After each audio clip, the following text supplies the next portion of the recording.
These haunted museums are hiding artifacts cursed by the devil himself. First up, the Dybbuk Box. Paranormal investigator Zach Bagans opened his very own haunted museum in Las Vegas in 2017, which is home to a number of items that supposedly have. One thing that's housed there is the Dybbuk Box, a wine box that is said to be so haunted by a Dybbuk, which is an evil spirit who is supposedly able to possess people. In fact, the box served as the inspiration for the 2012 movie The Possession. Now, the item came to fame when it was listed on eBay along with a creepy story about its past and was eventually donated to Bagans for his museum. Side note, kind of, well, you know Post Malone? Well, apparently he has actually been cursed by the Dybbuk Box. He was at the museum when Bagans decided to take the plexiglass cover from around the box and actually touch it for the very first time. While he was touching the box itself, Post Malone actually grabbed his shoulder, enough apparently to transfer the curse.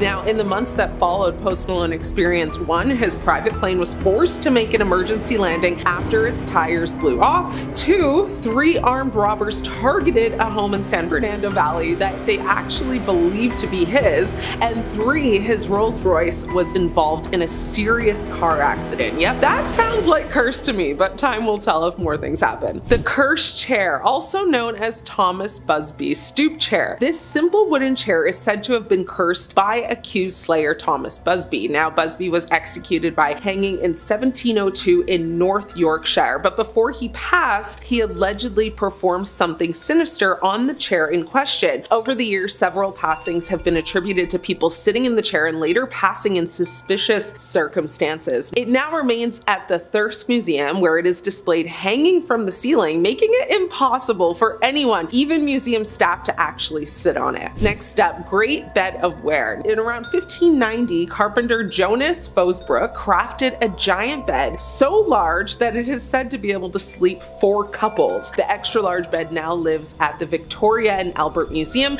but over the years rumors have swirled that the bed is cursed by Fosbrook's ghost. Now, he allegedly made the bed to be slept on by nobility, but eventually commoners began sleeping on it as it traveled from inn to inn. His spirit is said to attack any low-bred person who dares to rest their head on it. The Great Bed of Ware has been mentioned in several literary works, including Shakespeare's Twelfth Night and Byron's Don Juan. Now, the Great Bed of Ware now sits on display at the Victoria and Albert Museum in London. No one can sleep on it. The Unlucky Mummy. This is an ancient Egyptian artifact housed in the British Museum with a reputation for bringing misfortune and tragedy to those who come in contact with it. The mummy board, which is actually a wooden coffin lid adorned with vibrant paintings, was acquired in 1889. It was purchased by Thomas Douglas Murray, a wealthy collector in Cairo. Now, Murray's experience with the mummy were marred by a series of unfortunate events, including a firearm explosion that injured his arm and the unaliving of some of his close friends. Eventually, the museum sold the unlucky mummy to a private collector who tried to have the mummy exorcised. When he could not arrange it, he sold it for a handsome price to an American archaeologist who dismissed the happenings as quirks of circumstance. Now, the new owner arranged for the unlucky mummy to be shipped to New York aboard a sparkling new White Star liner about to make its maiden voyage. On the night of April 14th, amid scenes of unprecedented horror, the Princess of Amun-Ra accompanied 1,500 passengers to their demise at the bottom of the Atlantic. Of course, the name of the ship was, dun dun dun, Titanic. So as you can imagine, many people believe the unlucky mummy is the reason the Titanic sank. Photographers who have captured the mummy have reported strange occurrences such as, equipment malfunctions, unexplained noises. Sir Ernest Wallace Budge, the museum's keeper, attempted to mitigate the curse by moving the mummy to a different location, but the misfortunes just continued. James Dean's car. You know James Dean, right? I hope so. This man freaking loved his 1955 Porsche Spyder, having had it extensively customized, and he affectionately called it, yeah, you've guessed it, a little. Now, apparently the car was so transparently evil that Sir Alec Guinness, when meeting Dean for lunch, claimed, if you get in that, you're gonna be found dead in it by this time next week. Now, James Dean laughed it off. He was like, whatever. He went off to go prepare his car for the Salina sports car races with his Porsche mechanic, Rolf Weatherich. Enlisting stuntman Bill Hickman to help out, their original plan was to tow, let's call it Little B, to the races, but Rolf felt it would be better to Dean to get used to the vehicle and run the engine in. I'm not the expert here. On that fateful Friday, Rolfe sat next to Dean, while Hickman followed with his truck and trailer. Police pulled over the convoy and issued a pair of speeding tickets just outside Bakersfield, but that didn't slow anybody down. Please, this car was meant to go fast. Alright, so we're barreling down Route 466 at an estimated 85 miles per hour when a young student named Donald Turnipseed, driving a Ford two-door, decided to make a sudden turn onto Route 41. Now the impact sent the Ford almost 40 feet down the road and ejected Rolfe from the Porsche. James Dean was pronounced dead on arrival at the Paso Robles War Memorial Hospital at 6:20 p.m. But of course, it wouldn't be a curse if it stopped there. When the mechanics tried to repair the wrecked car, it fell on one of them, crushing both his legs. Dr. William Esridge bought the Porsche from a salvage yard in Burbank and proceeded to strip it for parts. He installed the engine into his Lotus race car, then loaned the transmission and suspension parts to fellow doctor and racer Troy McHenry. Now our good doctor crashed the Lotus at the 1956 Pomona sports car races, surviving, but McHenry, not so lucky. He hit a tree in the same race. That was the end of him, and that's where the curse gains its strength. Two thieves who tried to take pieces of the car were both injured. Yep, the curse doesn't stop here. Shortly after those crashes, publicity monger and self-proclaimed King of Customs, George Barris, bought the Spider, promising to rebuild it. When the mangled frame was found to be beyond recovery, he chose to capitalize on the car's notoriety. The Porsche was loaned to the Los Angeles chapter of the National Safety Council, and from 1957 to 59, it went on a gruesome tour of car shows, movie theaters, and bowling alleys. In March of 1959, while in storage in Fresno, the car caught fire. No idea. Just poof. It suffered remarkably little damage, just 2 melted tires, some singed paint, and fortunately the fire didn't spread to the other vehicles in storage. Now meanwhile, Barris, yeah we all remember him, had sold a pair of tires from the 550 and both reportedly blew at the same time, causing the new owner to, skid off the road. Little B even managed to crush and kill a truck driver who was transporting it. The car has since disappeared into a museum archive, which is probably for the best. I'm nervous enough around regular cars, but the thought of this cursed monstrosity is making me extra jittery. Or that's maybe from the monster I had earlier. But still, as somebody who drives on the 401 on a regular basis, no thank you. Next up folks, we've got the unlucky mummy. Granted, I don't think I've ever met a lucky mummy, but make of that what you will. So even though technically speaking, an iceberg and poor building plans caused the end of the Titanic, what if there were supernatural forces at play that pushed the fate of the ship along? Enter, you guessed it, the unlucky mummy. It was donated to the British Museum in July of 1889 by Mrs. Warwick Hunt of Holland Park, London, on behalf of Mr. Arthur F. Wheeler. It was displayed in the first Egyptian room of the museum from the 1890s and has remained on public view ever since, with the exception of periods during the First and Second World Wars, when it was removed from its case for safety. It has left the museum on a number of occasions when it formed part of a temporary exhibition held at 2 venues in Australia, and between February 4th to May 27th of 2007, along with a bunch of other pieces, the unlucky mummy was exhibited at Taiwan's National Palace Museum during a press conference. The mummy to which the article belonged is said to have been left in Egypt since it never formed part of the collections of the British Museum. The mummy board is currently displayed in room 62. The name unlucky mummy is misleading as the artifact isn't really a mummy at all. I promise I'm getting to it, but it's a painted wooden mummy board. So it's kind of like the inner coffin lid. It was found at Thebes and can be dated by its shape and the style of its decoration to the late 21st or early 22nd dynasty. In the British Museum, it is known by its serial number EA22542. The beardless face and the position of the hands with the fingers extended show that it was made to cover the mummified body of a woman. Her identity isn't known due to the brief hieroglyphic inscriptions containing only short religious phrases and omitting mention of the name of the deceased.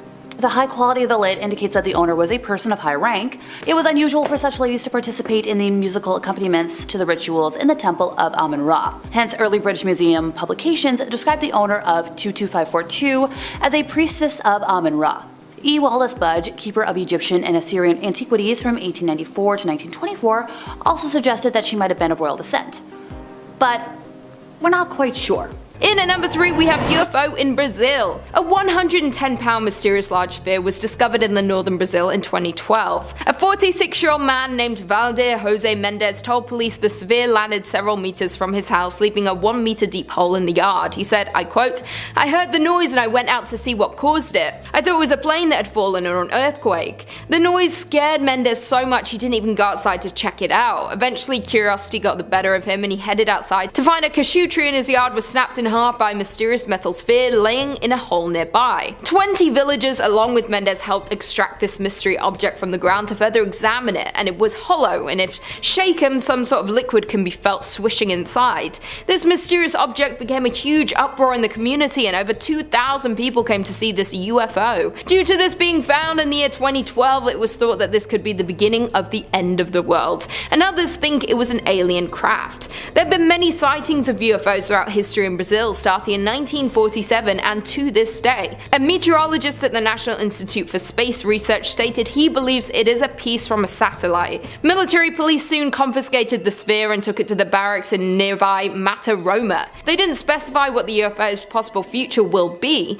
In a statement, the Air Force Command said it does not have specialized structures to perform scientific research on this type of aerial phenomena, which prevents the institution to submit an opinion on these events, so we don't really know who is right in the situation or what this object really could be. In at number 2 we have space balls. The residents in southern Spain were stunned when numerous amounts of mysterious objects landed in their villages in 2015. The first ball was found in November by 2 shepherds in Calaspara. A second object was found a couple weeks after in Villavea, and just a few days after the second finding, yet another was found in Elda. After the first object was discovered, the Civil Guard initiated a CBRN protocol to check it out wearing a hazmat suit. The agents reported it was not an explosive device and was not dangerously radioactive. They then took the object away for further research. It appears that similar precautions were taken with the other 2 objects as well. It was reported that these objects were around 3 feet in diameter and weighed around 44 pounds. Concerns quickly started swirling from residents of these new findings, like where are these things coming from, why here, and will more fall? Many questions that could not be answered right away, but a spokesman from the Alicante police said it looks like a piece from an aerospace vehicle, but not a commercial plane. It could be a piece of satellite or something similar. Falling space debris over populated areas are a risk for people on the ground. The Alicante airport is one of the busiest tourist destinations in Spain, with more than 10 million passengers per year. The Space Track website provides predictions of most upcoming re-entries of spacecrafts, as well as historical information, but it listed no re-entries that could explain the event in Spain. This was a clue that the object had been related to a military mission, which aren't revealed, so it made it harder to solve what these objects were or where exactly they came from. The mystery was solved by SATOPS, a network of amateur astronomers. According to SATOPS, the spheres found in Spain are, which stands for Composite Overwrapped Pressure Vessel (COPV) tanks from a Centaur rocket body,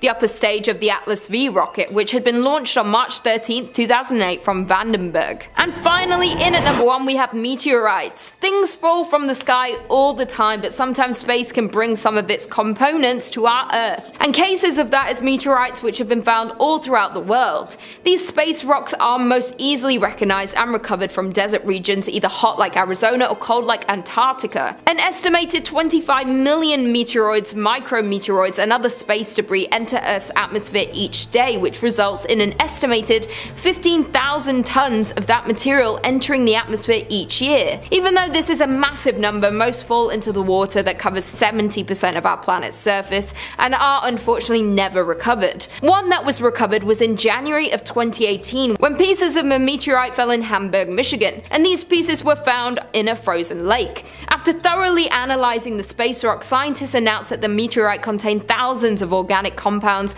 that had formed billions of years ago. The compounds date back to the early days of our solar system, meaning meteorites that crashed onto young Earth may have carried similar molecules. Back then, organic compounds from meteors could have been incorporated into primitive microbes, the team said, so studying the Michigan meteor can give us a glimpse into early life on the planet. Again in 2019, between the villages of La Palmera and Aguas Zacas in Costa Rica, an extraordinary discovery was made. A rainbow-colored space rock was found. Ongoing studies hint that the fireball may contain the chemical building blocks of life, the soft meteor nebula. That very nebula would later birth our solar system. The rainbow meteor contains complex carbon compounds, which may include amino acids, which can come together to form proteins and molecules like DNA. One of the largest meteorites found was in New York City in 1902 by a man named Ellis Hughes. It weighed a whopping 15.5 tons and 84 square feet long. This massive space rock now resides in the American Museum of Natural History. Don't be too worried that you may be hit with a meteorite though, because when rocks from space hurtle towards Earth, they burn up in the atmosphere before actually reaching us.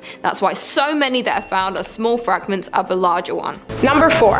The Terracotta Army. The Terracotta Army is a collection of terracotta sculptures that depict the armies of Qin Shi Huang, the first emperor of China. You know, the one that searched for immortality and ate mercury in an attempt to live forever? Yeah, that one. The statues are a form of art that were buried along with Qin Shi, with the purpose of protecting him in his afterlife. The statues were first discovered in 1974 by a group of local farmers. The figures varied in height according to their rank, the tallest being the generals. The figures included warriors, chariots, and horses. There were 3 pits, which held over 8,000 soldiers, 130 chariots with 520 horses, and 150 cavalry horses. Most were found in the mausoleum for Qin Shi, but there were also some found in nearby pits that weren't directly in his massive underground grave. The village that the farmers were from believed that if they disturbed the army, they would receive misfortune and bouts of bad luck. Their suspicions were sadly correct, seeing as their 2,000-year-old village was destroyed in order to create an enormous museum over the area. I mean, I'd say that's less misfortune and more human idiocy. Just leave well enough alone. You don't need to make everything a spectacle. The extravagant funeral art is available for observation in the museum, and pieces of the army have been sent all over the world. But you should definitely think twice before deciding to visit the exhibit. Bad luck and misfortune are definitely able to spread to curious onlookers. Guys, I know I usually tell you to stay curious, but if you come across someone's funeral art, don't be curious. Turn around and pretend like you never saw it. It's like if you decided to unearth someone's coffin just because you thought it was cool. It's weird. That would be a weird, disrespectful thing to do. Number 3 on this list is the Screaming Skull of Burton Agnes Hall. The Screaming Skull of Burton Agnes Hall wasn't necessarily from a tomb, but it was recovered from a grave, so I think it still counts in this criteria. Burton Agnes Hall was built in the 17th century in Yorkshire. It was built by Sir Henry Griffith, who had 3 daughters he loved very much. They all moved there and were very happy for a time. One of the daughters was named Anne, and Anne loved to explore the outdoors. One day though, when she was exploring, a gang of robbers got to her and they beat her and left her for dead. When the family found her, there was barely any life left in her. They brought her back to their home, but her time on this world wasn't long. While she was dying, she had a very strange request to her 2 remaining sisters. She begged them to take her head and put it within the walls of the hall so that she could always be there with her family. She was dying, so they agreed, but neither of them actually intended on taking their sister's head off and keeping it in their home. A few days later, she died, and they buried her outside the hall without keeping their promise. This was a big mistake though. After she was buried, strange noises and banging sounds started happening all over the hall. Screams and crying could be heard throughout, and moans the family couldn't ignore. Eventually they gave in, dug Anne up, and took off her head. They brought it into the hall and the disturbances, they stopped. But years passed and the ownership of this hall changed. The new owners, they had no interest in a dead girl's skull in their home and got rid of it, but sure enough, just when they did, the noises and the hauntings started again. Over the centuries, people have tried and tried again to rid themselves of this skull many times, but eventually they always cave and they have to bring it back in. The skull truly is cursed, and it must remain inside the home at all times if you ever want any peace from Anne's spirit. Number 4 on this list is King Casimir IV's coffin. King Casimir was born in 1427 into royalty. By 1440, when he would have only been 13,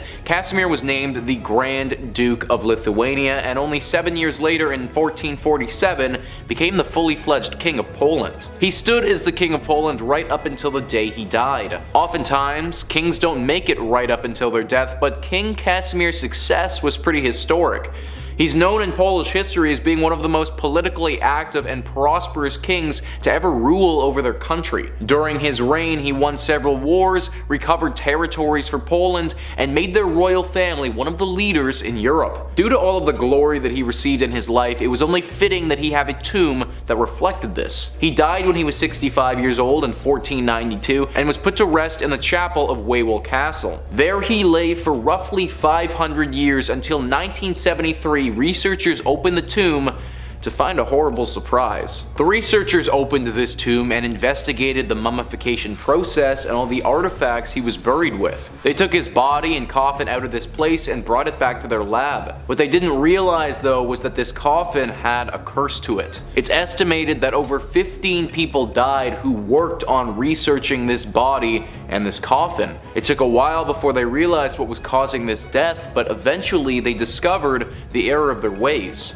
You see, the coffin was cursed, but it wasn't cursed with anything ghostly, it was cursed with Aspergillus flavus. Cursed is also a misleading word to use in this instance as well, because Aspergillus flavus is actually a pathogenic fungus. A fungus that when exposed to people can become a killer. For a long time, people thought that there truly was an ancient curse surrounding this coffin, but it was actually this fungus that kept preying on people's immune systems. Eventually, King Casimir's body was taken and put back into his tomb, but not before the damage had been done and over 15 people had lost their lives. Number 2. The Cursed Mirror. Originally sitting in the main foyer in its 17th century antebellum home in Louisiana, this haunted object has been witness to some nasty history. The Myrtles Plantation in Louisiana is the home to deep-rooted slavery. The American South is known for its disgusting use of slave labor and would be the home in which this haunted piece sits. The house owned first by Mr. and Mrs. Clark Woodruff. These were racist plantation owners, and violent ones at that. It is said that the couple were very sadistic towards abuse of the slaves. A young woman by the name of Chloe was particularly abused when eavesdropping on a conversation Woodruff was having one night, resulting in him cutting both of her ears off. That's so unnecessary. Her mutilation was hidden, but Chloe planned her revenge quickly and decided to poison a cake which Mrs. Woodruff and her 2 children would be eating. She killed all 3 of them and was caught, tried, and hanged for her crime. It is Chloe's ghost in which experts say haunts the cursed mirror from the plantation. Ghostly women are seen in the mirror walking by, and smudged handprints are always seen, even with new trimmings and polished glass. The cursed mirror is believed to have Chloe's spirit trapped inside of it. By gazing into the mirror, evil things apparently would happen, resulting in health problems. Weird things happen around this mirror, and where it lays now, that's Ed and Lorraine's business. Ed and Lorraine are taking care of it, of course, thank God, and it sits in the couple's occult museum in Connecticut. Ungazable. Today, the Myrtles Plantation has been changed into a bed and breakfast, but still remains one of America's most haunted houses. What do you think? And coming in at number 1, Annabelle. Possibly the most infamous and dangerous possessed artifact found at the home of Ed and Lorraine Warren. Their occult museum is the home of the Annabelle doll. We know a little bit about this doll, of course, with all the films about her in the last couple years. Tons of people have flocked to the museum to take pics in front of her vase. She rests inside a glass case ominously marked "Warning. Positively do not touch. Warned." She was previously owned by a nursing student, Donna, in 1970. Gifted from her mother from a thrift store. After some creepy incidents involving the doll like levitating onto the table and moving around by itself, she took the doll to a medium who revealed it is possessed by the spirit of a little girl who died young. Ed and Lorraine were eventually called after the incidents would not stop, and they offered to take it to their home. However, this is the scary part on the drive home. Ed himself said that the doll was making the car do things out of his control. Stuffed in a bag, doused in holy water, he still felt the presence. The engine kept turning off, power steering would all of a sudden lock up. The hardest part was getting it into a safe locked case in their museum, where it's been ever since.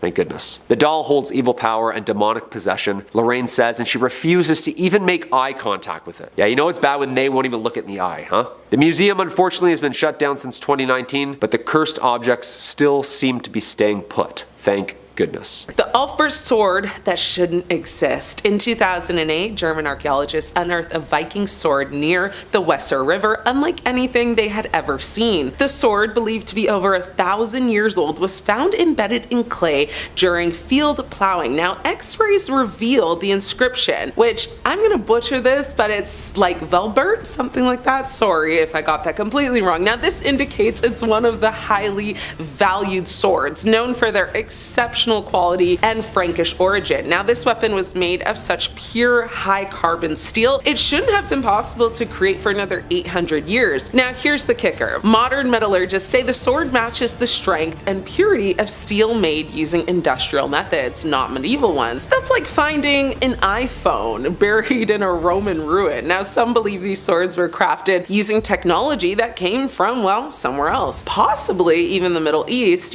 through secret trade or something even stranger. Now the scariest part, several collectors and researchers who've tried to replicate the sword have reported disturbing dreams, sudden illnesses, and in one case, an unexplained fire that destroyed an entire lab. Museums now store, the original sword deep in archives, citing security concerns. The sword will undergo, though, kind of conservation and further study to determine its exact age and analyze the inscription in more detail. The Kilver stone. This is the runestone that was buried for a good reason. In 1903, on the island of Gotland in Sweden, archaeologists uncovered a flat stone in a young boy's grave. It was inscribed with a full Elder Futhark, which is the oldest known runic alphabet. Now, the Kilver stone was found during the excavation of a cemetery near a farm. Now, in 1903, the stone was a flat limestone rock used to seal a grave, and the inscription was written on the underside and could therefore not be read from above. The dating of the stone from 400 CE is based upon the archaeological dating of the graves. Now, here's where it gets a little unsettling. The final ruin on the Kilver stone resembles a bind ruin, often associated with curses. The stone was quickly kind of reburied by locals, but not because it was irrelevant, but because of what followed. A string of bizarre demises in the excavation team, including one man who reportedly gouged out his own eyes before passing. That led to rumors that the stone was indeed cursed. Locals claim the ruins weren't just a memorial, but a binding spell meant to trap a malevolent spirit within the grave. Now, Swedish museums now list the Kilver stone as, kind of archived, but rarely mention it in exhibitions. Even scholars debate whether displaying it could release whatever it was meant to hold. The Kilver stone was removed from Gotland and brought to the Swedish Museum of National Antiques in Stockholm, where it is on display as of 2022. So if you want to go take a look at it, you know where to go. Number 3. The Woman of Lemb.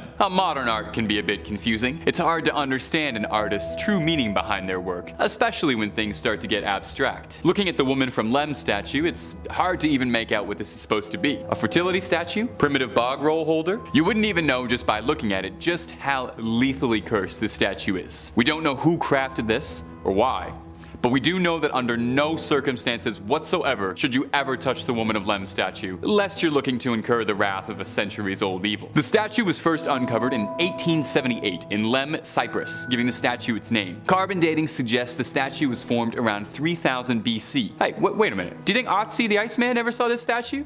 You think maybe it's the same curse? Was life just significantly more cursed back then? Now back on hand to the topic. Once the statue was found, it began to wreak havoc almost immediately. Legend says 4 families are purported to have lost someone after touching the statue. The first owner, one Lord Elfont, a lord during Cyprus's time as a colony, lost 7 members of his family after acquiring the statue. Sometime afterwards, the next lord to acquire it, Ivor Minucci, obtained the statue and lost his entire family in the span of 4 years. The next victim, one Lord Thompson Knoll, just like the others, his family passed away within 4 years. The stories say that eventually, his remaining surviving sons, understanding that they had a responsibility to rid themselves of this generational evil, gave the statue off to the Royal Scottish Museum in Edinburgh for safekeeping, or maybe just to pass the curse along like a vicious cycle of regifting. Within a year, the museum curator passed away mysteriously. Right now, it's still kept there, locked away behind a glass box, never to be touched again by human hands. Let's try and keep it that way. Number 4. The Iceman. The Iceman cometh for us all. In 1991, on the peak of the Otzi Alps in Italy, a pair of mountaineering tourists came across what they thought was a deceased hiker, which in a grandiose sense was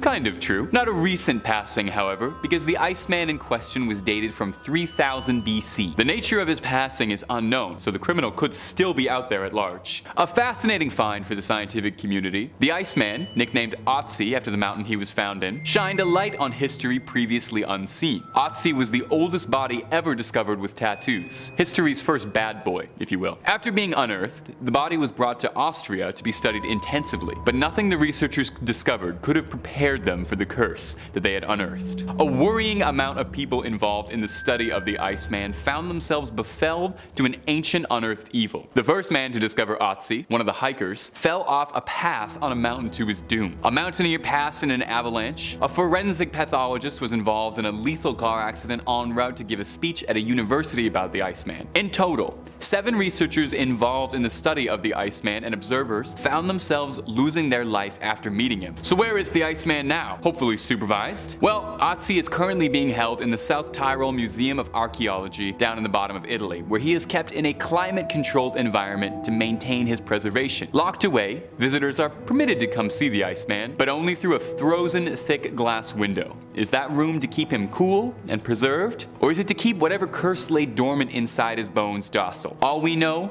is that we're thankful that Otzi's just chillin'. Number 1. Cursed Ledger. A family in Kent donated this haunted book to Brighton's most haunted house, Preston Manor. They donated it after they were plagued by spectral visions and paranormal visitors.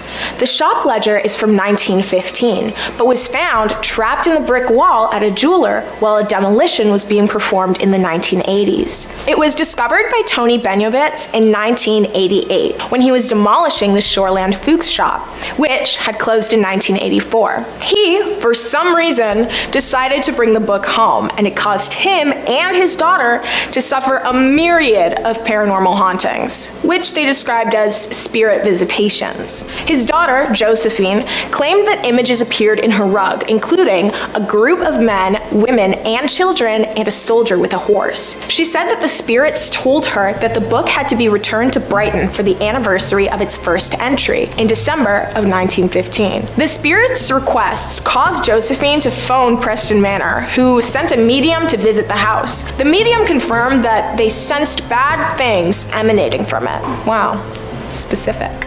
Josephine happily donated the ledger to the manor. She had no interest in keeping it to herself, or even keeping it in her possession. Fair, I mean, I don't think I would want to keep it either, to be honest. The manor recalled their thoughts about the book, saying, "At first, we weren't sure whether we'd take this apparently ordinary 100-year-old shop ledger, but the family impressed on us quite how scared they were of having the book in their keeping. When I had a phone conversation with Josephine, she seemed petrified." The book contained entries listing the jewelry sold from the shop it belonged to. After the book had been donated, Kent, the officer of Preston Manor, kept the ledger on her desk for a couple of weeks, but was unable to understand what exactly had happened to the book. Preston Manor holds several haunted items and is well known for the plethora of ghosts and spectral activities it contains. If you're a fan of getting haunted by the Lady in White or the Grey Lady, those are descriptive names, then you should definitely consider taking a trip to Brighton and Hove, East Sussex, to visit Preston Manor. They absolutely have their share of Victorian ghosts and haunted artifacts. Definitely a lot for the paranormal enthusiasts of the world to enjoy. Number 5, the Great Bed of Ware. Located in the Victoria and Albert Museum, the Great Bed of Ware has become infamous for its dark, twisted history. Constructed in 1850, the bed was created as a tourist attraction for an inn in Ware. The 4-poster bed is over 3 meters wide and is the only known example of a bed this size. It's been said that it is able to accommodate at least 4 couples, minimum. 8 people, wow. Guests would carve their initials into the wood or apply red wax seals to commemorate their stay and leave their mark on the bed. The marks are still visible on the bed to this day. The bed's carving is typical for the late Elizabethan period, with ornamental ribbon-like patterns, lions and satyrs to symbolize fertility and virility. By 1931, the bed became the single most expensive item of furniture, specifically a single piece of furniture opposed to a set. According to legend, the carpenter who made the bed was so enraged by the disrespectful treatment of his work that his ghost attacked any commoner who slept in it. And you know, the carpenter made the bed for a king, and then traveling commoners slept in it and carved their names all over. I'd be kind of upset too. Like, he must have believed the bed was going to be treated a lot differently than it actually was. The bed he had made for a king was instead damaged and covered in graffiti. The bed is now on display in Britain, and you are able to visit it. But luckily for both you and the carpenter's ghost, no one is able to sleep in the bed now. Coming in at number 5, we have UN 271. The outer solar system is littered with big chunks of rock and ice, but rarely do their orbits bring them close enough to Earth for us to get a good look. And then in 2014, UN 271, an approaching object that astronomers believe to be a huge comet on a million-year orbit around the sun. In a few years, UN 271 might get close enough to put on a neat firework display. This mysterious object is currently 22 AU, or astronomical units, away from Earth. Just 1 AU is the average distance between the Earth and the Sun, and it's extremely difficult to spot comets before they get toward the inner solar system. Even being so large, it took years of observation and analysis to nail down its orbit and position, and could possibly be one of the largest comets ever to be seen. This comet is a large Oort cloud comet that was discovered by astronomers Pedro Bernardinelli and Gary Burstein in archival images from the Dark Energy Survey, and is commonly known as the Bernardinelli and Bernstein comet. More research has been done and further observations have narrowed down its size more precisely. A new analysis led by Bernardinelli and Bernstein themselves found that the comet nucleus is around 150 kilometers wide based on its brightness.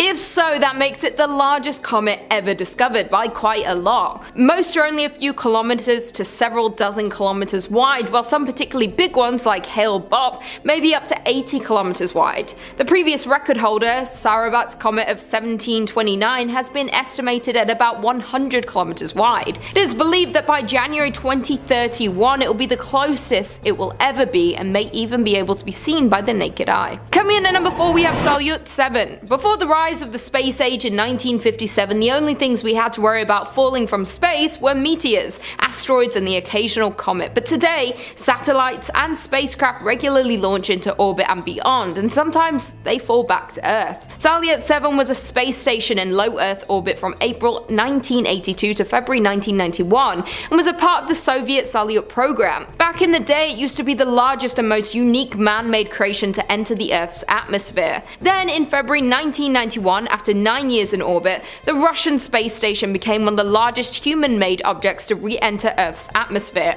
The space station was meant to stay up in orbit for many years. However, unexpectedly higher solar activity in the late 1980s and early 1990s increased atmospheric drag on the station and sped its orbital decay. Due to its low orbit, Soviet engineers attempted to guide its descent into the Atlantic Ocean, but their efforts failed. The speculation of where this massive craft would fall has triggered panic in one Russian village, which shut down its businesses and schools for fear of falling debris. After much speculation, the 88,000-pound station shed metal fragments over Capitan Bermudez in Argentina. People in Argentina reported seeing glowing trails in the sky, and it was also said the falling of the craft triggered a rain of fire in the sky. The Argentine news agency said blazing pieces of the Salyut 7 complex could be seen from several towns in the provinces of Cordoba, Buenos Aires, Mendoza, San Luis, Neuquén, and Chubut. Thankfully, no injuries were reported and many fragments were found throughout Argentina. There was actually a movie released in 2017 titled Salyut 7 that was loosely based on these true events from 1991 and other true events that happened with another Soviet Salyut program regarding the Soyuz T-13 mission. Popularly known as Busby Stoop Chair, this wooden furniture is cursed by the spirit of Thomas Busby,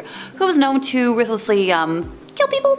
Thomas was arrested, tried, and condemned to death after he killed his father-in-law, Daniel Otzi, in 1702. Otzi and Busby were running a coin counterfeiting business, as well as other criminal enterprises, and they argued about the business, which ended with me ending you, you know.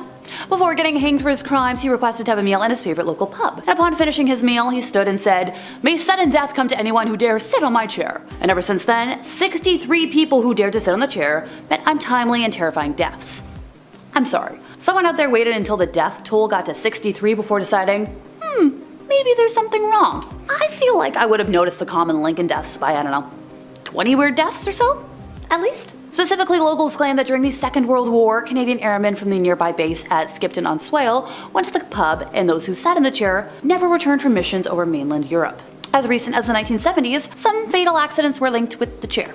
Busby was, ended at Sand Hutton Crossroads, beside an inn, which later had its name changed to the Busby Stoop Inn. The site of the execution, opposite the pub on the A61 and A167 crossroads, which are apparently now a roundabout, was said to be haunted by his ghost. Later, the owner of the pub donated the chair to the Thirsk Museum in the United Kingdom, and it's still there, but it's hung up above the ground to prevent any further deaths Granted, it's only about like 1.5 meters above the ground, which I don't think that's high enough.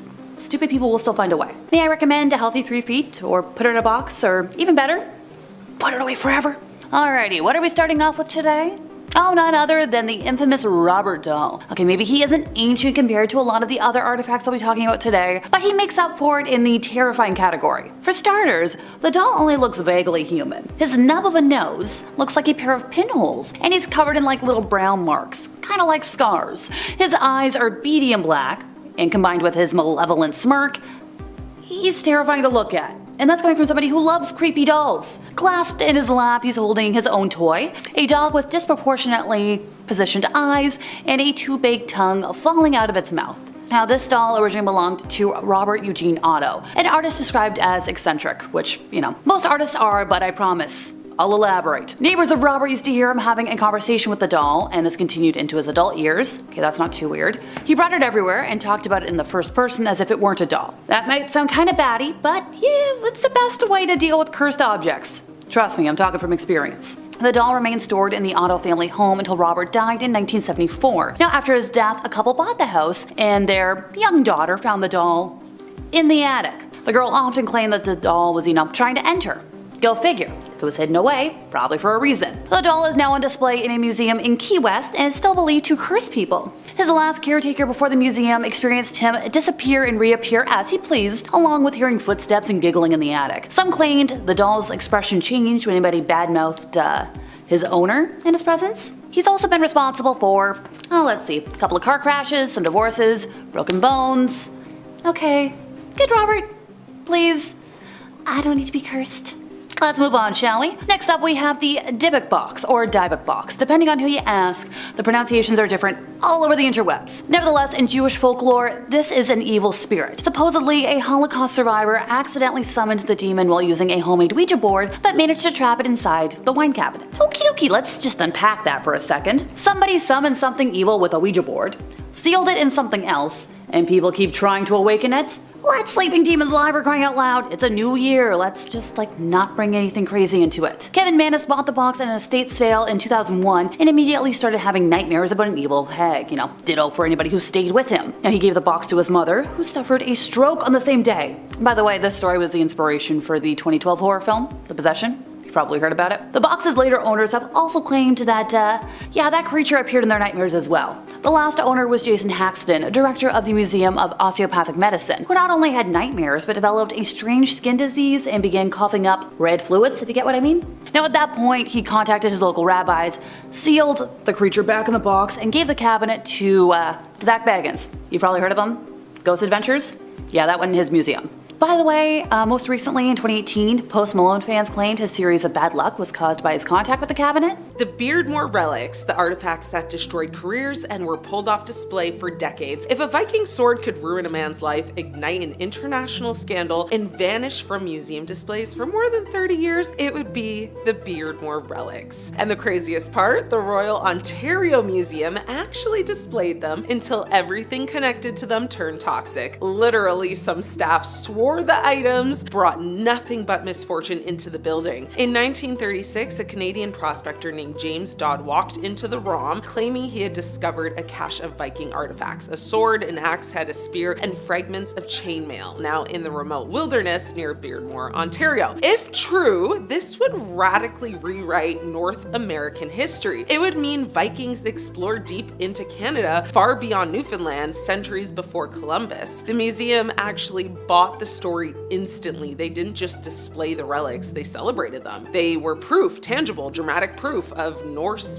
presence in the Canadian interior. Now, problems began immediately. Museum staff reported bizarre accidents around the display. The glass case broke multiple times with no impact. Equipment malfunctioned whenever the relics were being moved. A researcher even claimed the sword fell off its mounts overnight despite being bolted in. Internal memos described the collection as troublesome and persistently unsettling, but the the real disaster came in 1956. A witness came forward. He said Dodd had lied. The relics weren't unearthed in the wilderness. He had bought them from a Norwegian immigrant years earlier. The entire discovery was a hoax. Suddenly, the ROM wasn't dealing with mysterious accidents, they were dealing with humiliation. Major newspaper headlines mocked the museum, careers were destroyed, director Charles Curley's reputation was shredded beyond repair, and then the museum did something it had never done before. They pulled the artifacts off display and locked them away. For decades, the ROM refused to let them be public again, not for research, not for exhibition, and definitely not for education. They refused because the artifacts had become cursed in a different way. Not supernaturally, but historically. They were a symbol of deception, controversy, embarrassment, and institutional failure. Even today, the Beardmore relics exist, but you won't find them proudly displayed in the museum. They are a cautionary tale museums don't like to talk about and often quietly keep out of sight. The Kensington Runestone, the artifact experts call too dangerous to display as fact. Imagine finding a 200-pound stone covered in mysterious Viking runes in the middle of American farmland, and then watching the academic world implode over whether it's real. Then imagine museums refusing to display it as genuine because doing so would ignite chaos in the historical community. That's the nightmare surrounding the Kensington Runestone. In 1898, a Swedish immigrant farmer named Olof Oman uncovered a large stone slab tangled in the roots of a poplar tree in Minnesota. Carved into the surface was a chilling message written in Norse runes, a message describing a deadly Viking expedition in 1362 where 10 men were unalived. Now, if authentic, this would rewrite the known history of Viking exploration in North America. But almost immediately, scholars accused the stone of being a hoax. Linguists argued, the runes were too modern. Historians insisted, the described events made no sense. Archaeologists said it was impossible, yet the stone refused to go away. Every time it resurfaced in a museum, the same thing happened. Audiences flocked to see it, and outraged academics publicly attacked the institution. The Smithsonian famously refused to display it. University museums rejected requests to show it. Even Scandinavian heritage organizations distanced themselves. Why? Well, because if a museum even implied the stone was real, they would be accused of promoting pseudoscience and rewriting history for tourism dollars. So here's the twist. In the last 20 years, several linguists and geologists have actually supported parts of its authenticity, including geological weathering on the rune cuts that seems older than any known hoax's lifetime, basically. The debate is so explosive that most major museums refuse to touch it, not because the stone is cursed, but because the conversation around it is. It destroys reputations, it splits communities, it causes bitter academic feuds that get so intense curators avoid it entirely. Today, the Kensington Runestone sits in a small regional museum, the only place willing to handle the political fallout, but major museums, they refuse to display it to this day. The Maine Penny, the artifact that Smithsonians won't display because it shouldn't exist. If there's one Viking artifact American museums treat like radioactive waste, it's the Maine Penny, a real 11th century Norse silver coin found in the United States in a place Vikings were never supposed to be. The coin was discovered in 1957 by a volunteer digger at an archaeological site in Maine known as the Goddard Site. At first, no one realized what it was, but when experts examined it, they were stunned. It was a genuine Norwegian coin minted between 1065 and 1093. That meant only one thing. Vikings had traveled all the way to coastal Maine, but instead of celebrating what should have been one of the most groundbreaking archaeological discoveries in North American history, museums panicked. The Smithsonian, which owns the coin, has consistently refused to display it prominently. For decades it was hidden in storage and only shown by special request. Even now, it is rarely displayed, and when it is, curators attach heavy disclaimers. Why? Well, because the Maine Penny terrifies the academic establishment. If real, it means Vikings had trade routes, travel networks, or direct contact with indigenous groups spanning far beyond the documented settlement at Lance aux Meadows. It suggests layers of history that standard narrative simply does not account for, and that's where the curse begins. Anyone who publicly supports the coin's authenticity is mocked, attacked, or written off as fringe. Museums know this. Exhibiting the coin invites controversy, demands for curriculum changes, and vicious public debates. Multiple archaeologists who publicly backed the coin reported losing grants, facing institutional pushback, or being labeled unreliable. So museums chose the safest option, which is just keep the coin at a site, because the Maine Penny doesn't just challenge history, it challenges the power structures that decide which history actually counts. Number 5 on this list is a cannon. Hong Kong is pretty much surrounded by water. Their entire culture is very connected to the water with fishing and boats. That's why finding things in the water isn't totally shocking. However, when that thing is a super heavy, super old cannon, then it's a tad bit more interesting. History Things says experts believe that this discovery might lead them to uncover more hidden treasures beneath the harbor city. Bill Jeffrey, the archaeologist working with Hong Kong's Underwater Heritage Group, comments that we see this as the tip of the iceberg. The Hong Kong SAR is 60% water, and yet nearly no archaeology has been done underwater here. The granite stock, which is known as the cross piece that can be found on most anchors, was around 6 feet long. This piece lay 10 feet below water and was situated near Hong Kong's High Island. After investigating this ancient maritime artifact, experts have discovered that this granite stock dates back between 960 to 1278 AD. This anchor fits the exact style and material that would have been used during China's Song Dynasty. I think what makes this so mysterious is that comment about how hardly any of the water has been explored for archaeology. Finding something like this underwater as they did can only mean one thing. Either somebody partied a little too hard 1,000 years ago and decided that taking a cannon out in the middle of the ocean and throwing it overboard was a good idea, or, and much more realistically, there are more archaeological finds to be had underwater. Who knows how many things they could discover just lying at the bottom of the ocean. Number 4 on this list is a tiny bird. Okay, so I'll be honest folks, this one isn't super mysterious, but it did come from China and it is wicked cool.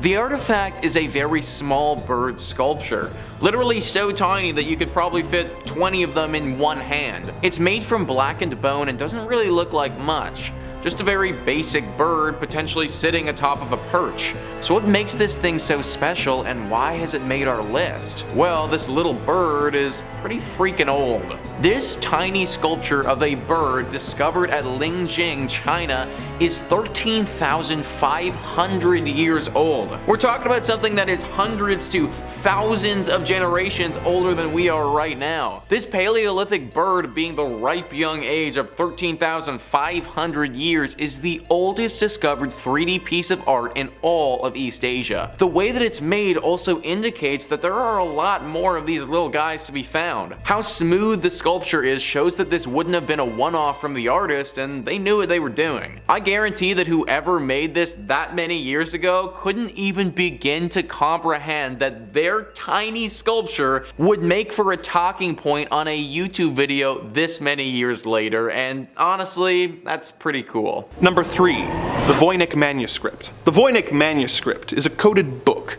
that was believed to have been written at some point in the early 15th century. It was discovered in a locked chest in Rome in the year 1912, and deciphering its history, and more importantly its meaning, has been the goal of several different scholars for many years before and since. Its first known owner was believed to be Rudolph II. Rudolph apparently thought that the mysterious book had been written by Roger Bacon, and purchased the book for a huge sum of money, roughly 600 ducats of gold. The first 100% confirmed owner of the text was an alchemist named George Barish, who found the mysterious book in his personal library, unsure of its origin. It was passed from him to a variety of scholars, emperors, and officials, all of whom failed to decipher its bizarre text and illustrations. Several of the world's best cryptographers from the First and Second World War have tried to decipher its 240 pages, and have not found any way to read the book. Some of the pictures include detailed sketches of plants that are not found in nature and zodiac signs. As you might expect, there are several theories about the purpose and author of this book, with some believing that it was a herbology text written in a lost shorthand, and others having more outlandish theories that it was created by aliens from another world. One theory is that the book was written by either a demon or the devil himself, and that anyone who manages to translate its contents will unleash a curse upon the world. A theory they believe is bolstered by the fact that several people who have attempted a translation have gone on to suffer several years of bad fortune. Whether the origin of this book is human or demonic in nature, it is still the most mysterious and curiosity-inducing books in human history. The Oseberg ship burial, the Viking artifact so sacred some museums refuse to display the originals. Now, the Oseberg ship is one of the most breathtaking Viking discoveries ever made, but what most people don't know is that many of the artifacts found inside were considered so spiritually charged, so culturally sensitive, and in some cases so potentially cursed, that Norway spent decades refusing to display them, and the reason is haunting. The burial belonged to two high-status women, possibly priestesses, sorceresses, or valor, women believed in Viking culture to hold supernatural powers. Now, when archaeologists opened the burial mound in 1904, they found carved wagon pieces, beautifully decorated sleds, animal remains, preserved textiles, and a serpent-headed carving that terrified some workers. One worker said the serpent head had an expression like it was watching us. Others reported getting sick after handling certain, carved wooden objects. One artifact, a carved animal head, was placed into storage after multiple conservators said they felt dread after touching it. But the biggest problem was spiritual, not paranormal. In Norse culture, burial items belonging to high priestesses were believed to contain spiritual energy, especially objects used in ritual magic. Now, these items weren't meant to be touched, let alone displayed. By the mid-20th century, Norway's museums quietly adopted a rule. Many Oseberg artifacts would only be displayed as replicas. The originals were kept locked away because they were too fragile, they were too sacred, they were too spiritually charged. And conservators repeatedly reported accidents, chemical breakdowns, and just really strange deterioration that didn't affect, similar Viking artifacts. Even today, the most powerful items, especially the carved animal heads, are kept hidden except for extremely rare exhibitions. There's no official mention of a curse, but there doesn't have to be. When an entire category of objects is treated like touching them risks something you can't explain, that speaks for itself.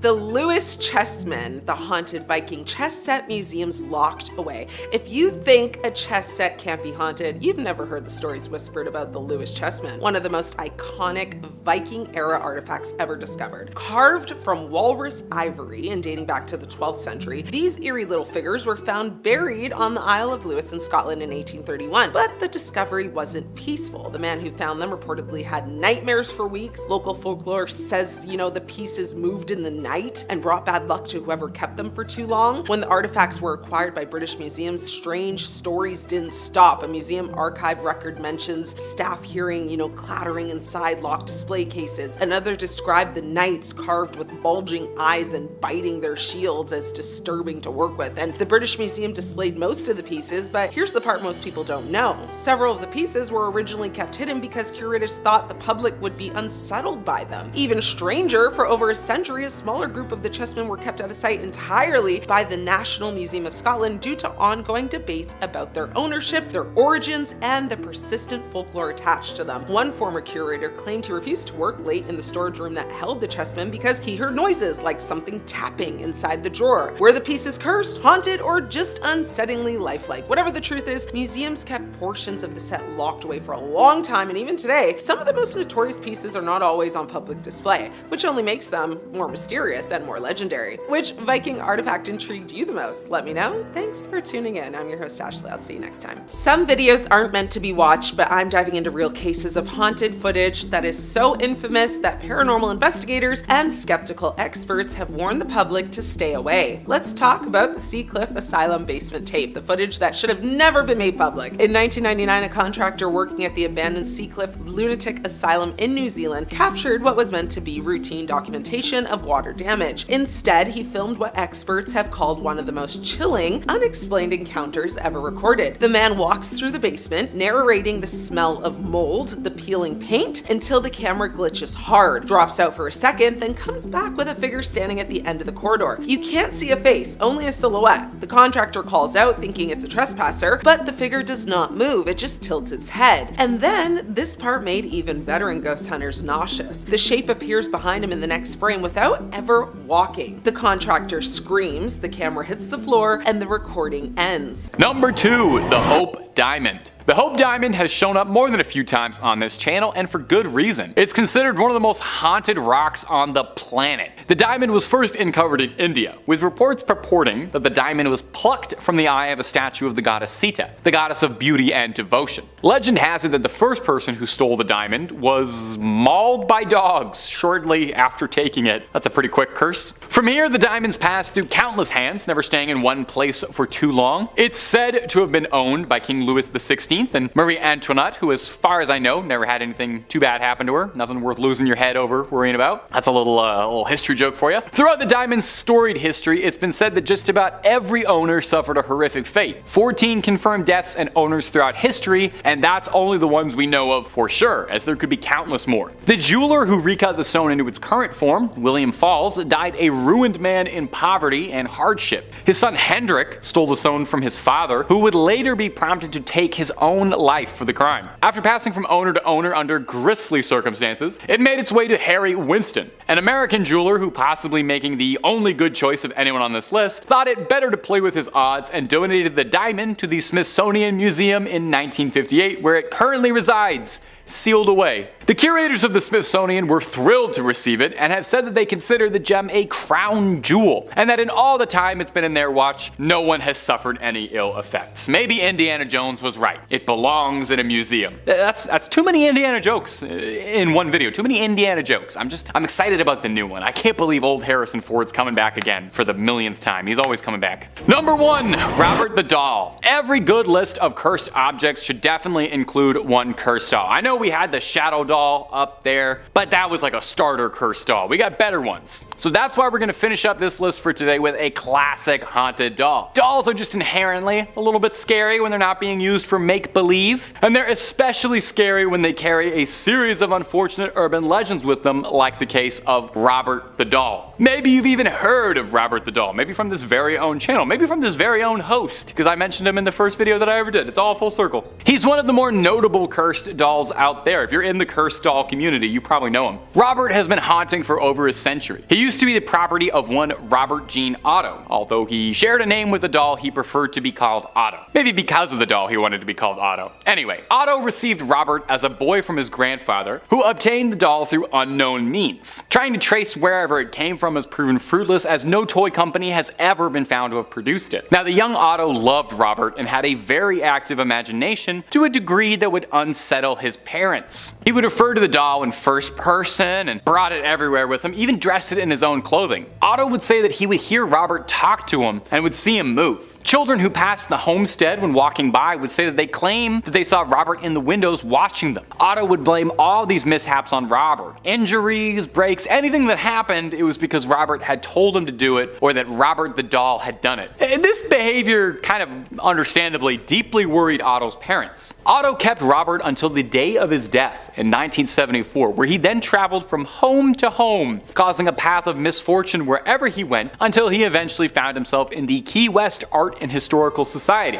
where he's now kept under very tight lock and key and has become the museum's most popular attraction, where visitors leave him offerings, treats, and even writing letters asking for protection or for him to curse others. Employees of the museum say sometimes they feel uncomfortable around him and have noticed a chill in the air by his seat or electrical malfunctions near where he sits. It's been said that they need to stay on his good side lest they provoke his wrath. Maybe it's a good thing then that he's locked up tight in that glass case, and there's just something about this guy. And Robert the doll, if you're watching right now, just want you to know all that stuff I was saying, I was just playing. You know we're friends. You know we've always gone together, you and I. You know I'm a big fan of the scary doll community. I just wanted to make it clear, we're cool. Number 5, the Shadow Doll. Coming up on the number 5 spot today is part of the collection owned by the late Ed and Lorraine Warren, big top 5 scary fan favorites. One of the first items you'll see when entering the Warrens' haunted museum is this terrifying little shadow doll made of bird feathers and real human teeth. The Warrens' son-in-law and current proprietor of the now defunct museum, Tony Spera, offers a little bit of insight on the doll, saying it was originally acquired at an antique shop where it was being sold, with the owners of the shop being none the wiser of the doll's evil. That's completely on the antique shop owner though. You know, you come into a possession of a doll made of bird feathers and human teeth, your first instinct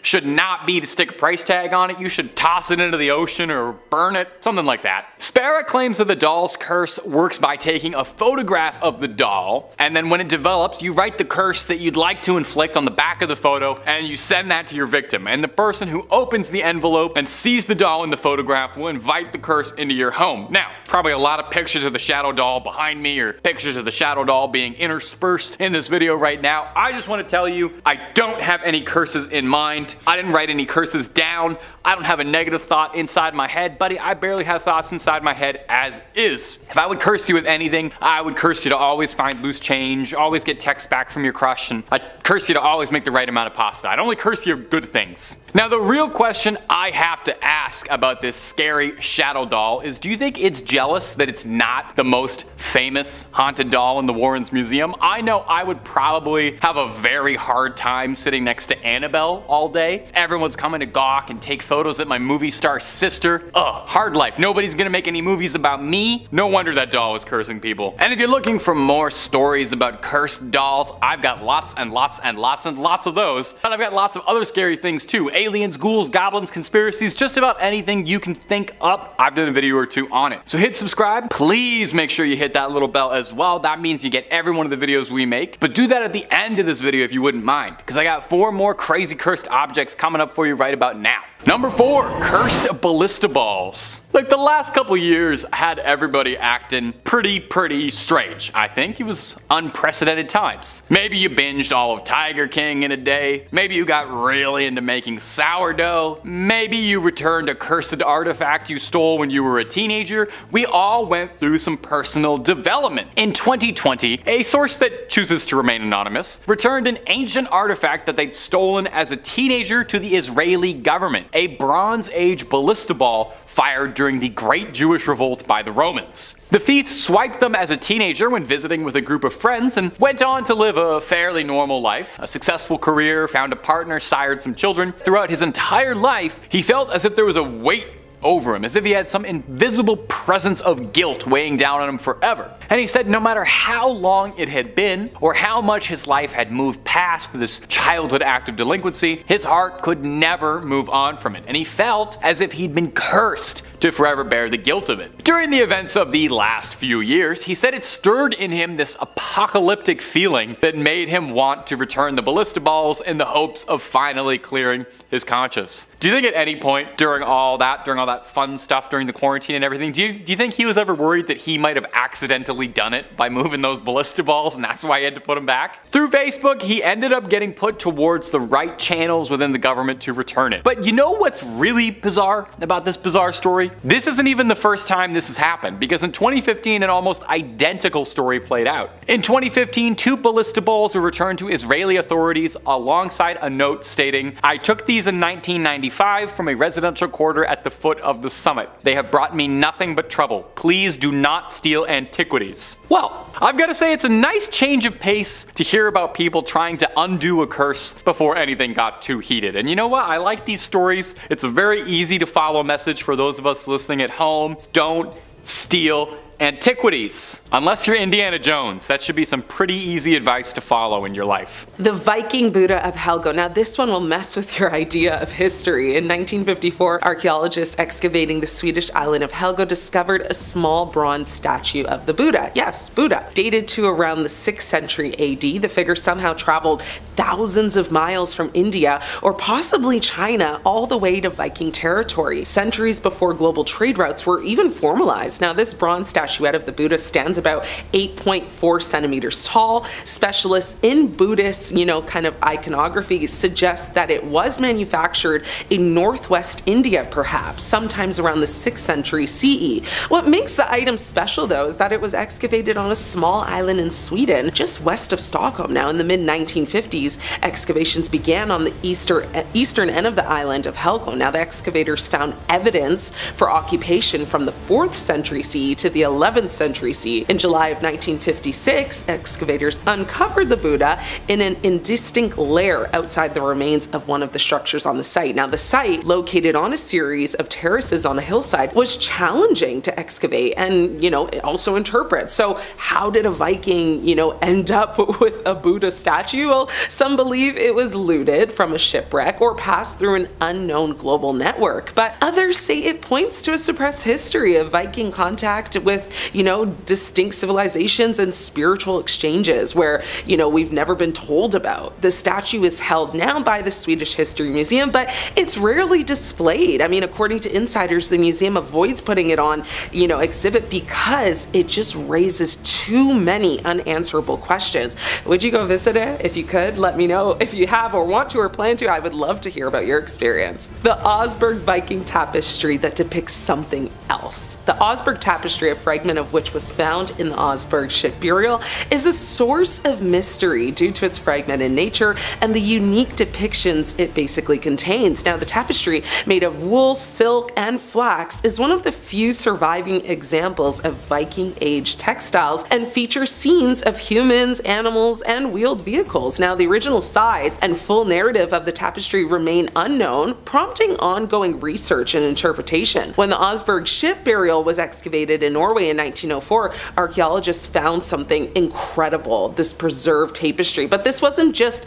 Viking embroidery. No, hidden in the artwork were strange, haunting figures like horned beasts, masked men, and what looked eerily like human sacrifice. Experts initially dismissed the imagery as symbolic, but decades later, researchers noticed something very chilling. The scenes in the tapestry didn't match known Norse myths. Some of the figures resembled Egyptian gods, others matched beings described in Celtic or even, Mesopotamian lore. Now, the tapestry includes depictions of horned helmets, which are rare in Viking art, and scenes that may depict rituals or possessions, adding to its enigmatic nature. Now, the tapestry may be evidence of forgotten Viking rituals or proof that, they encountered civilizations far beyond what historians admit. And the worst theory, well, the figures might not be metaphorical at all, but depictions of real beings the Vikings encounter. The tapestry is now kept in controlled storage at the Museum of Cultural History in Oslo. Now, it's never been fully displayed, not because it's damaged, but because interpretation remains inconclusive and very sensitive. Researchers are using computer algorithms and AI to analyze the fragments and piece them together, hoping to gain a better understanding of the tapestry's original form and meaning. So stay locked in to see what more information comes out about this artifact. I'm sure it will. The Oseberg burial ship, however, contained a very rich collection of grave goods, including 2 female skeletons and a variety of artifacts, suggesting the women were of high social status. These items include textiles, household and farm equipment, a wooden cart, 4 sleighs, and 5 carved animal heads. The ship itself, along with many of the artifacts, is remarkably well preserved and on display at the Viking Ship Museum in Oslo. The seer staff that was quietly removed from display. Now, in 1961, a Viking woman's grave was unearthed in northern Norway. Inside was an iron staff, about a foot long with an oddly curled end. It looked like nothing else from that period. At first, it was labeled a distaff used in weaving, but folklore researchers had other ideas. A vulva was a seeress or sorceress in Norse culture, feared and revered for her connection to the deceased and the gods. The most distinctive feature of these burials is the presence of an iron staff, often with bronze ornamentation. Now, these staffs, also called seer staffs, are believed to have been tools for divination and magic rituals. When the staff was displayed briefly in the Tromsø Museum, strange things started happening. Lights flickered, alarms went off at night, a security guard refused to enter the exhibit alone after claiming he had heard chanting in Old Norse. The staff was quietly pulled from the exhibit and moved to secure storage. Officially, the museum cites artifact degradation, but insiders say the staff is considered too spiritually charged for public view. Vulva burials are often found among the graves of wealthy and high-status individuals, indicating their respected position in Viking society. These Viking artifacts aren't just fascinating, they're deeply disturbing. I mean, whether it's technology that shouldn't exist, runes that whisper warnings, or spiritual relics that still radiate power centuries later. Number 3 on this list is bronze vessels.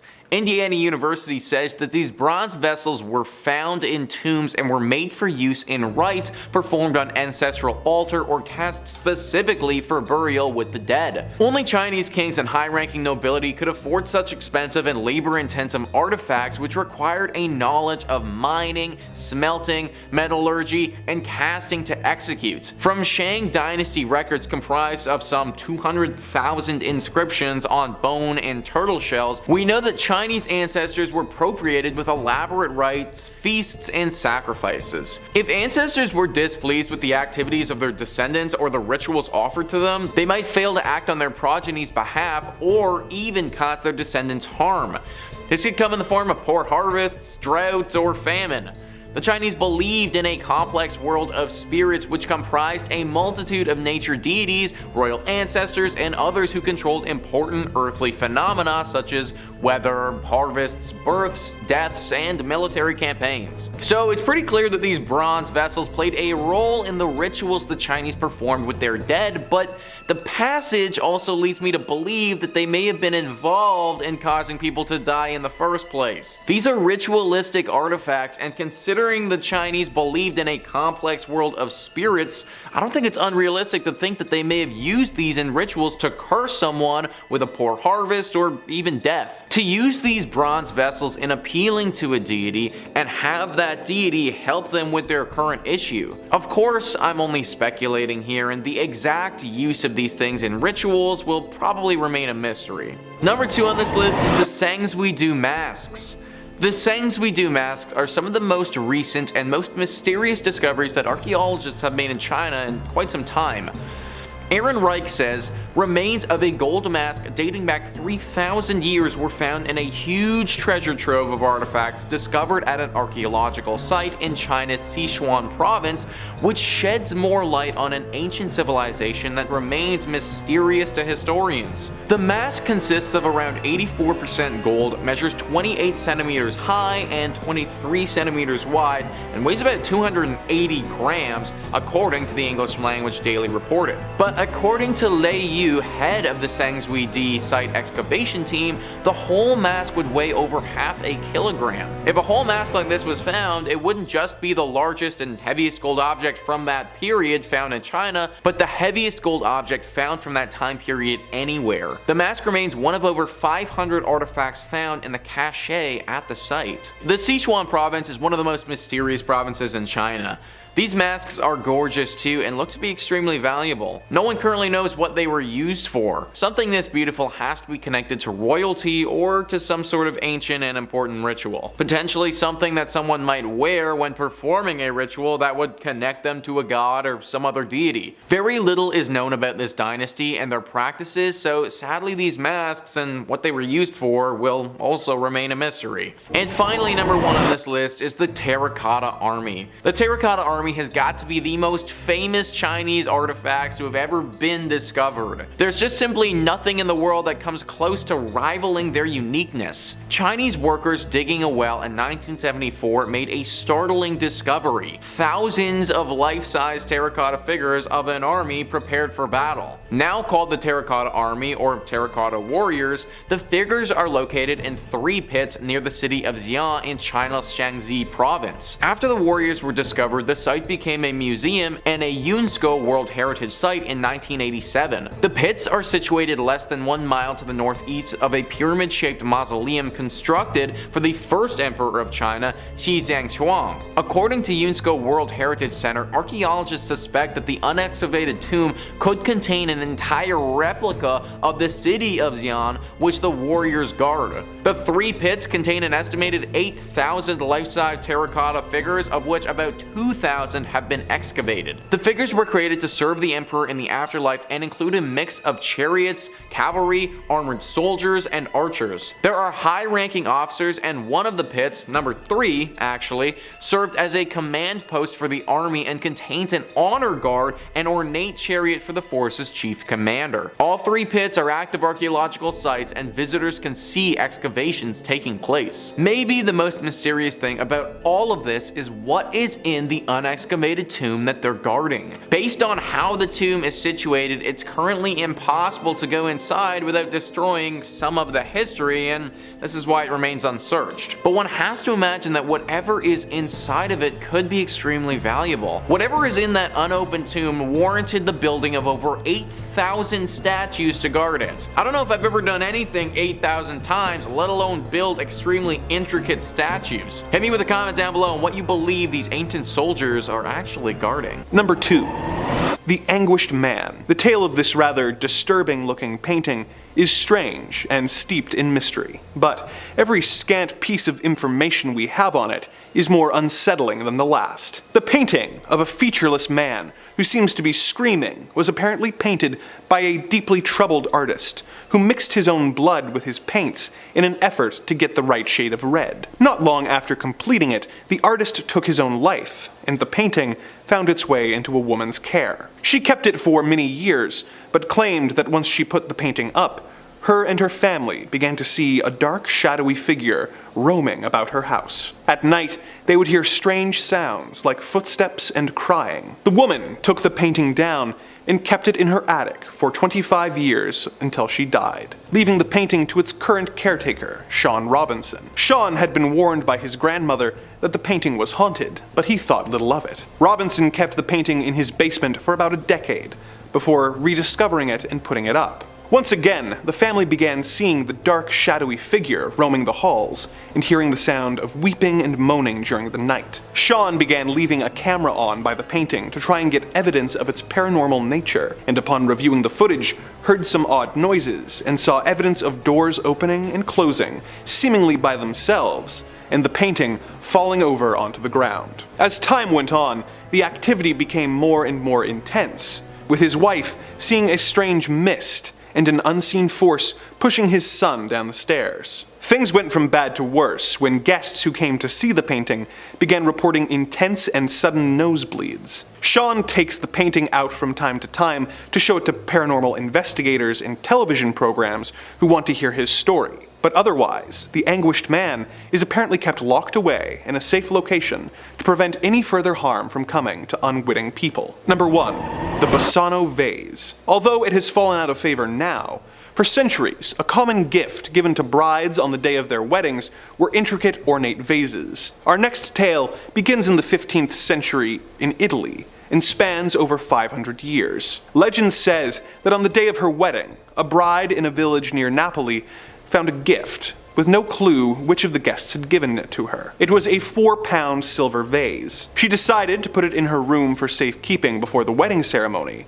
But when the ceremony was due to start, the bride was nowhere to be found. The groom went to her room to look for her and found her lifeless body on the ground, with no trace of what had caused the death, other than her desperately clutching the silver vase. The bride was buried, and the vase was passed on to one of her family members to be taken care of. Within days, the second member of the family was dead from unknown causes. The vase was given to another member of the family, and when he also passed away, the family made the connection between all the recent tragedies and the Basano vase. Unsure of what to do, they reached out to a local priest, who upon hearing the story, informed them that whoever had given it to the bride had either cursed it or made it from cursed materials. He advised them to bury it on sacred ground. They dug a hole and wrote a note, warning, "Beware, this vase brings death," which they placed in the cursed vase. The vase was buried and remained underground for the next 500 years. By horrible chance, a man in 1988 was digging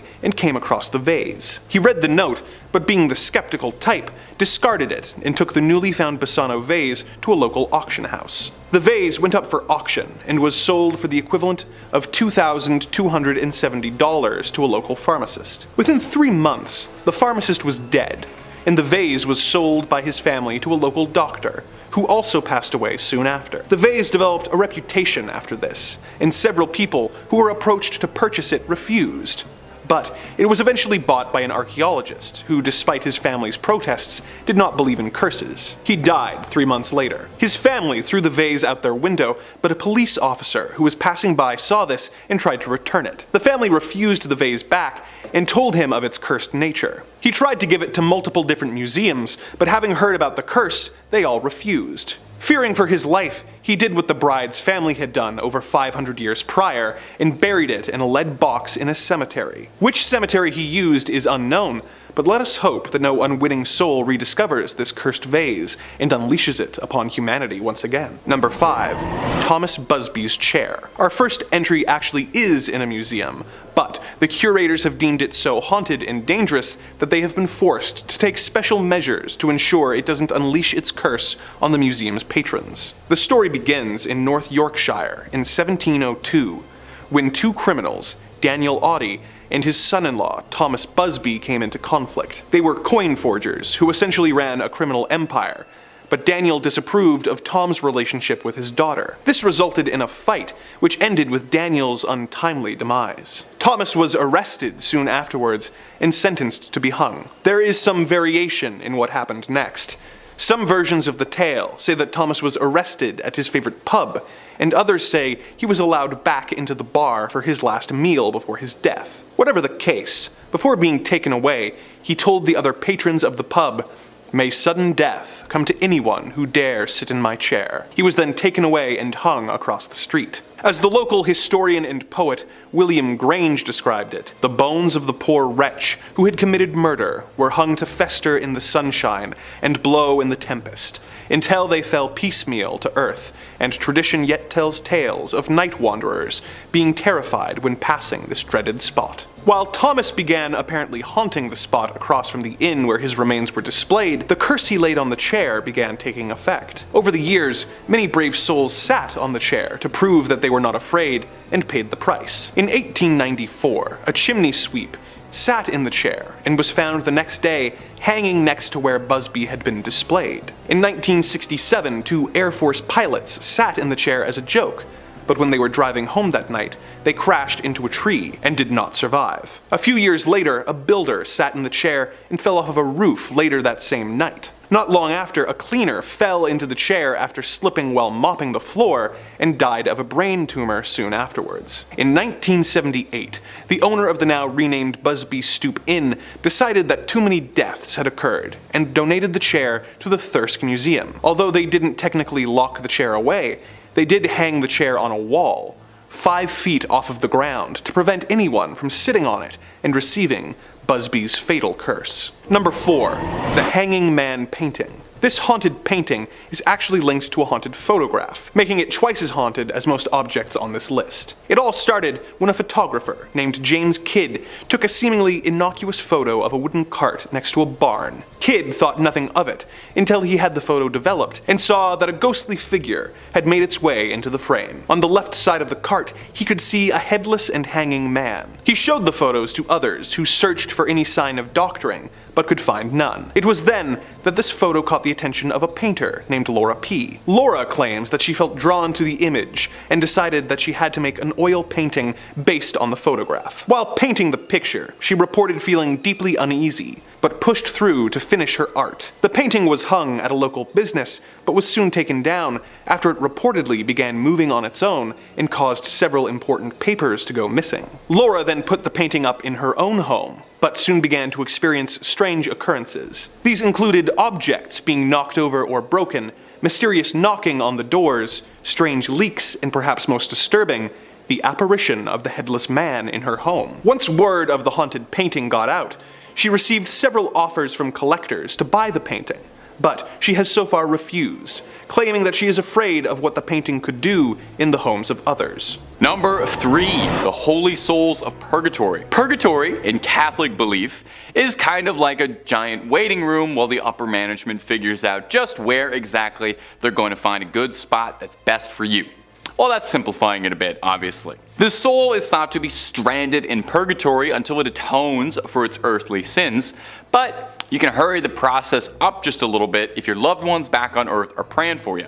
In the back of the Chiesa del Sacro Cuore del Suffragio del Piccolo Museo del Purgatorio, or Museum of the Holy Souls in Purgatory, holds a collection of relics that have been singed by the hands of the souls of those trapped in purgatory. These burned handprints are believed to be the souls trying to communicate that their loved ones need to pray harder. I don't know about you, but I would definitely start praying real hard if burned handprints started showing up in my books, but I would be praying for an exorcist, more likely. Now, this is kind of interesting, and I didn't even know this. Purgatory isn't even mentioned directly in the Bible, but the concept of purgatory dates back to the 11th century. This notion that trapped souls needed to be freed came from a story told to the Abbot Odilo of Cluny by a monk returning from the Holy Land.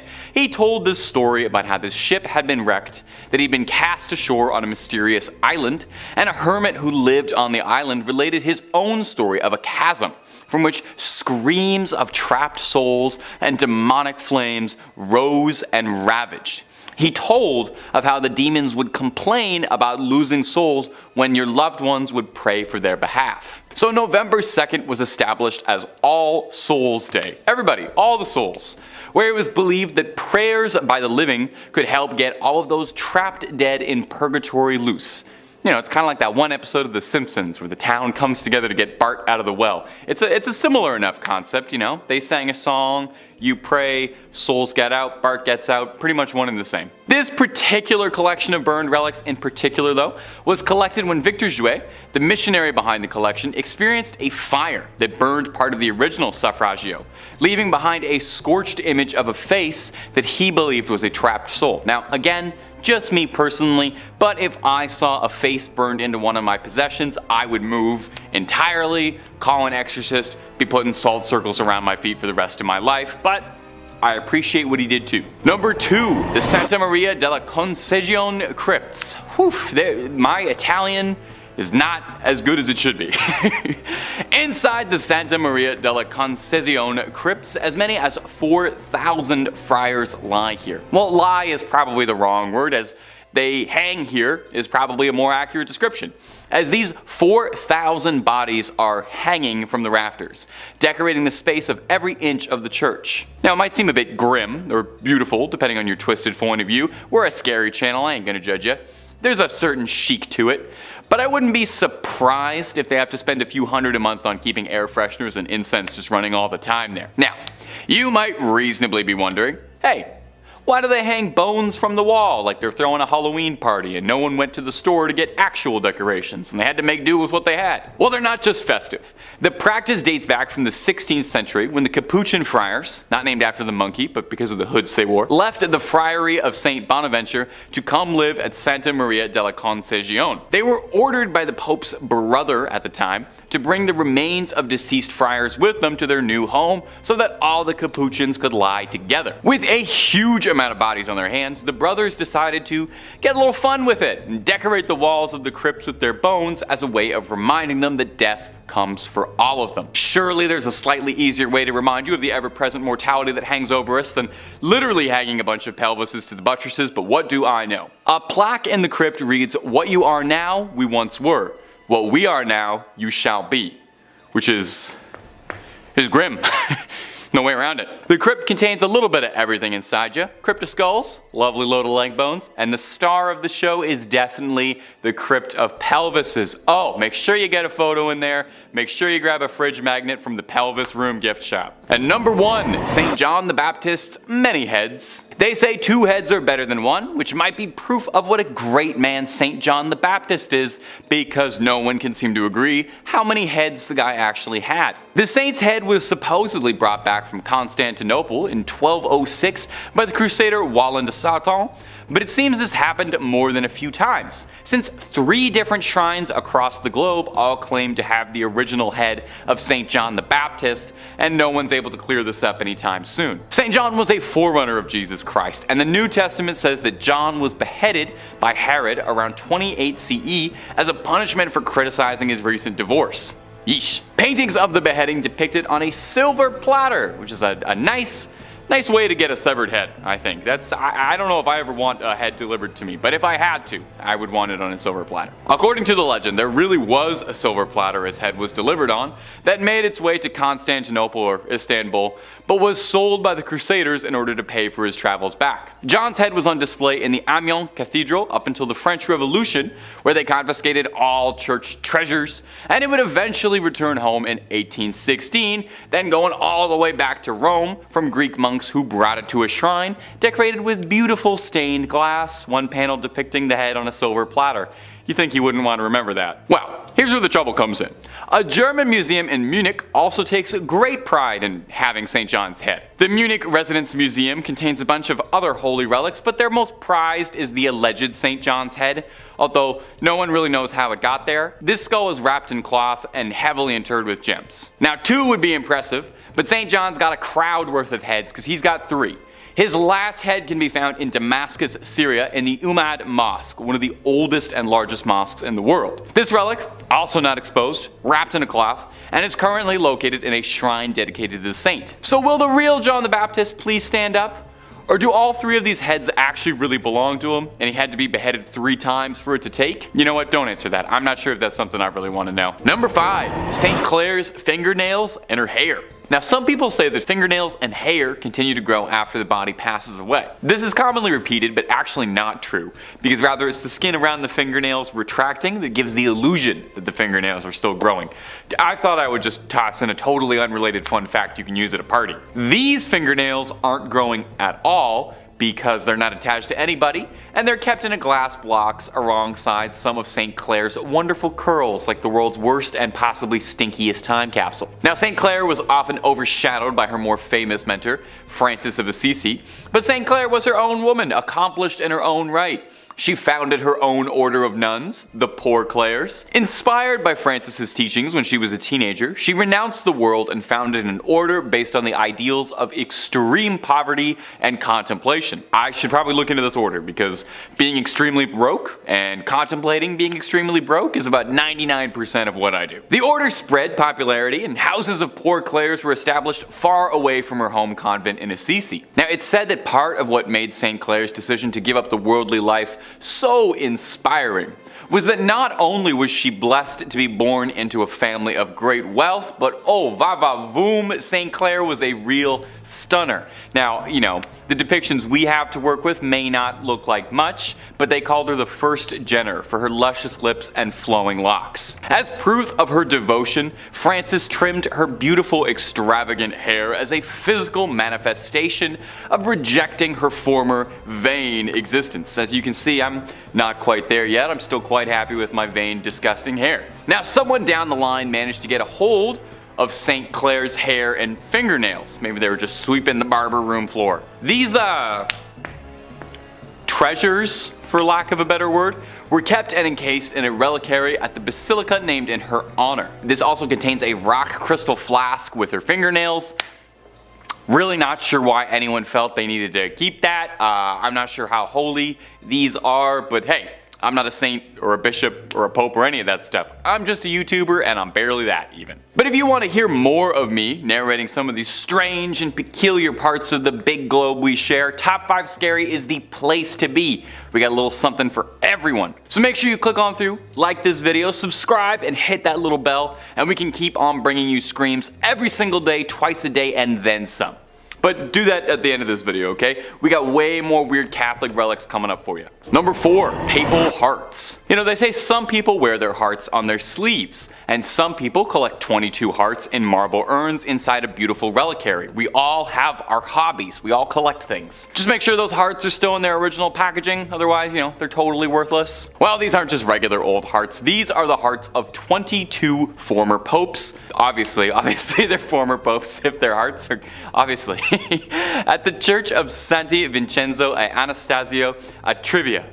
Oof, that's a mouthful, we're not saying that again. You can find the sealed hearts of 22 popes in marble urns for all to appreciate. The popes are listed to the left of the altar, with the oldest coming in all the way from the 15th century with Sixtus V to the fresh and still beating heart of Leo XIII in 1903. Now, this custom of separating a pope's organs from the corpse sounds a bit strange, or a bit Egyptian, like they might mummify them. And then this process was called praecordia, and was done to prevent decay while funeral arrangements were made, and just to test a little bit if they were worried the Pope was going to reanimate. The tradition started up in the 14th century when it was established that when a Pope passed away, they would be mourned for 9 days. 9 days, with suffrage massages being said each day. They borrowed this little schedule from the Byzantines, who observed deaths of their emperors in a very similar manner. Really taken a while off. They took a whole pay period to mourn the loss, and then you dry those tears right up, get back to work. Now, this was all the rage for popes of yesteryear, very trendy, very in fashion.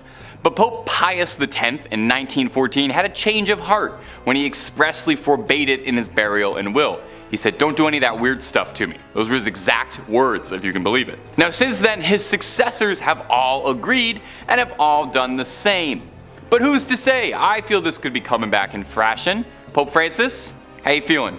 You gotta listen to your heart on this one. Number 3, the Crying Boy painting. Some of my favorite cursed objects are a good haunted painting. Maybe it's because I had a huge fondness for Ghostbusters 2 as a little guy, and it's got a haunted painting as the main bad guy of that movie. Maybe it's just because I'm very enticed by the uncanny valley of a pair of eyes that you can look at but can never look at you back. We'll probably mention that in therapy next time. Anyway, case in point, take a look at this painting, The Crying Boy. Looks like a fairly normal painting, wouldn't look too out of place in your dentist's office. It's not really my kind of art, but I'm sure a generation of grannies love to put this in the parlor. It's been the center of a series of strange coincidences that are just too darn odd to be true. It was painted by an Italian painter, one Giovanni Bragolin, and mass-produced as a print across the 50s, so everyone could enjoy this sad crying boy in the comfort of their own home until they would burn down. Because for some bizarre, possibly paranormal reason, firefighters around Essex, London would report that frequently, amidst smoldering ruins of a burned down house, repeatedly they would find the crying boy painting completely untouched by the flames, even when everything else had burned to ash. Now, this happens once, that's bizarre. 2, very strange. If this happens 3 times, you've got yourself an outright paranormal mystery on your hands. The British tabloid The Sun loved the story and was spreading stories of the cursed paintings like a house on fire. Too soon?